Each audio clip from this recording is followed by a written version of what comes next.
Have you ever made snide remarks about someone else behind their back? Have those comments ever come back to bite you in the behind? That's exactly what happened in the episode Opie's Newspaper. Opie and his little friend Howie decided to start a newspaper. After their first edition flops, they devised a plan to make it more interesting. Opie notices that the adults who read the regular paper liked reading the Mayberry After Midnight gossip column.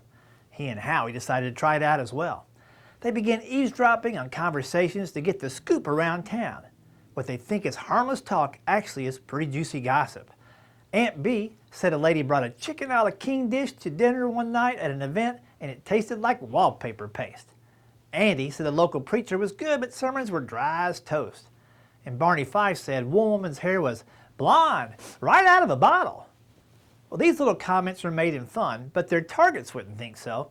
Andy, Aunt B, and Barney were shocked and upset when they read their own words in print. But Opie was just reporting what he heard them say. You know, my freshman year of college, I was assigned an advisor, Reverend Allen. And once a week, a small group of students and I were to meet with him to see how we were adjusting to college life. A couple weeks in, I said, hey, I've been to the work-study office to look for a job, and I made the comment that the lady there seemed pretty mean. She wasn't helpful at all, and I'm yet to get a phone call about any kind of job. Reverend Allen looked at me very curiously. He said, I might be able to help you with this. What was that mean lady's name? I said, I believe it was Mrs. Allen. He said, how do you say that last name again? I said, oh no, yeah. I had just called out his wife. I was mortified. The others in the room pretended to be invisible, and I started thinking I might have to go to a different college.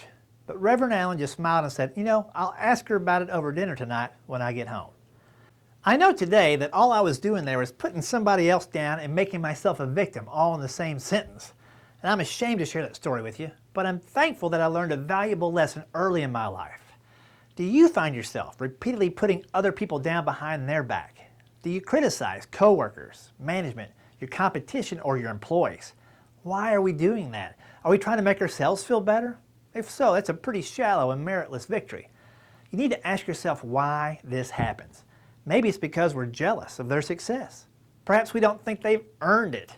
Or could it be that it's easier to knock someone else down than it is to lift yourself up? I want you to take an honest look at yourself and then take steps to reverse this thinking. When you find yourself starting to bash someone else, stop and instead jot down 2 or 3 things you admire, respect, and appreciate about that person instead.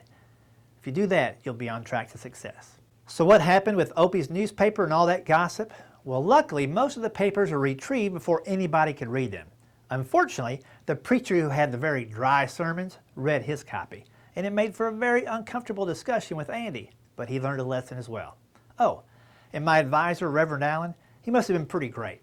He went home that night, he talked to Mrs. Allen at dinner, and the very next day she called me in her office. I was sweating bullets, but she found me a job and didn't say a word about me calling her mean or unhelpful.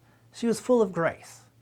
What if all you know about someone was from what you read in the paper or online? Well, we'll talk about that in the next video. Until then, look for the good in folks. Keep negative and jealous thoughts to yourself, and whatever you do, don't bring a chicken a la king to a social event if it tastes like wallpaper paste. Ain't nobody got time for that. Alrighty then.